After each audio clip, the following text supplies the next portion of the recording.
On passe maintenant à la troisième partie de ma réflexion critique. Donc d'abord, je vais parler ou je vais faire mon auto-évaluation et ensuite je vais parler des différents apprentissages que j'ai vus en cours. Donc pour l'auto-évaluation, j'ai divisé ma participation en deux catégories, ma participation en cours et surtout mon engagement dans les études de cas en équipe.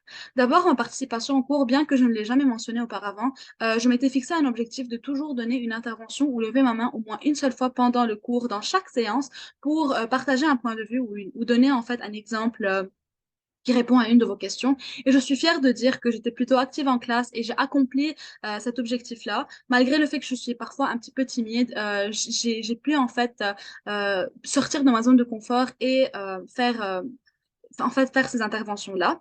Et ensuite, en termes d'engagement dans les études de cas, je pense que je travaillais très bien en équipe. J'étais un élément qui est très important, qui fait en sorte qu'on travaille tous de bonne humeur et en incluant les idées de tout le monde pour que tout le monde en fait soit satisfait dans les différentes réponses des études de cas, qu'elles soient évaluées ou qu'elles soient non évaluées. Ensuite, je passe à l'apprentissage. Je vais d'abord lire cette citation que vous avez laissée dans une de vos présentations qui m'a vraiment marquée. C'est pour former un ingénieur, il ne suffit pas de lui apprendre à résoudre des problèmes, il faut l'amener à gérer des situations inédites, à se propager dans l'imagination et à faire un geste créatif. Il faut savoir que le cours qu'on a suivi en fait avec vous n'était pas un cours très traditionnel. Ça demandait beaucoup de collaboration, beaucoup d'intervention.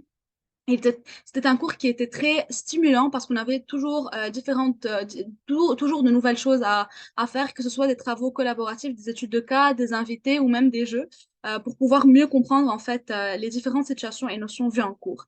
Donc je vais commencer d'abord avec le jeu d'absence. Lorsque vous êtes absenté les premières 15 minutes du cours, je me rappelle, et vous nous avez fait croire que cet enseignant allait vous remplacer tout le long du semestre. Je me rappelle, il y a une chose que vous avez dit, imaginez au bout de 3 ou 4 cours, vous êtes déjà attaché à moi d'une manière ou d'une autre. Qu'en dites-vous des personnes qui travaillent de la même manière pour plusieurs années et qui font soudainement face à un changement radical auquel ils vont devoir s'adapter? Donc, je pense que c'est une parfaite représentation et explication et compréhension, en fait, de l'importance d'inclure les préoccupations et les sentiments des destinataires face à ce changement-là dans notre plan d'action. Ensuite, bien qu'on a eu deux invités ou plusieurs, je vais parler surtout de Madame Geneviève Morin qui parlait de la gestion de crise, pendant laquelle elle a fait appel à différentes notions du cours qui ont été mises en application, qui ont aussi permis de susciter plus notre compréhension. Elle a fait appel d'abord à un changement brusque, on va dire un changement non planifié, les leaders d'opinion, l'intelligence émotionnelle et surtout la culture organisationnelle, surtout pendant laquelle elle avait aussi fait référence à la rhétorique d'Aristote lorsqu'elle parlait en fait du logos, on va dire faire appel à la logique et à la raison pour pouvoir mobiliser les personnes et les embarquer dans notre projet de gestion de crise, étant donné que leur poste peut être en fait menacé. Et finalement, je vais parler du débat qu'on a eu sur la pérennisation et plus spécifiquement les EDI, donc l'égalité, la diversité et l'inclusion. Je pense que c'est un levier qui est très important à évoquer parce que c'est un levier d'innovation et de performance. Étant donné que toutes les entreprises maintenant font face à une période de transformation, il y a beaucoup de répercussions qui peuvent être complexes et qui peuvent induire tous les étudiants, on va dire tous les employés, pardon, à travailler dans des équipes qui deviennent de plus en plus diversifiées. C'est pourquoi c'est important que chaque personne se sente incluse, écoutée, valorisée et surtout qu'elle est accueillie qu'elle soit accueillie en fait de la même manière que comme tout le monde pour qu'elle se sente incluse et qu'elle performe d'une bonne manière.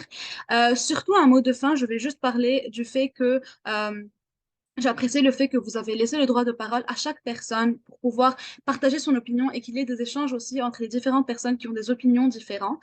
Et il y a aussi une chose qui m'a démarquée, c'est le fait que vous avez encouragé une de vos étudiantes à partager, ou on va dire à écrire son texte ou son rapport de doctorat au féminin pour un petit peu casser cette tradition que le fait de toujours parler au masculin qui inclut le féminin. Parfois, c'est important de briser cette tradition et de donner plus d'importance aux femmes. C'est pourquoi c'est quelque chose qui m'encourage en fait à faire de même pour mes études en maîtrise et mes études en PhD futur que je souhaite accomplir d'ici 10 ans en fait.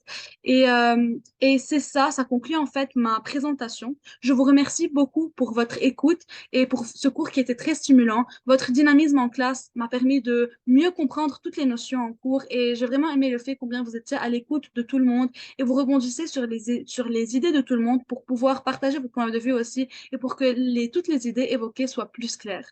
Je vous remercie beaucoup, puis merci.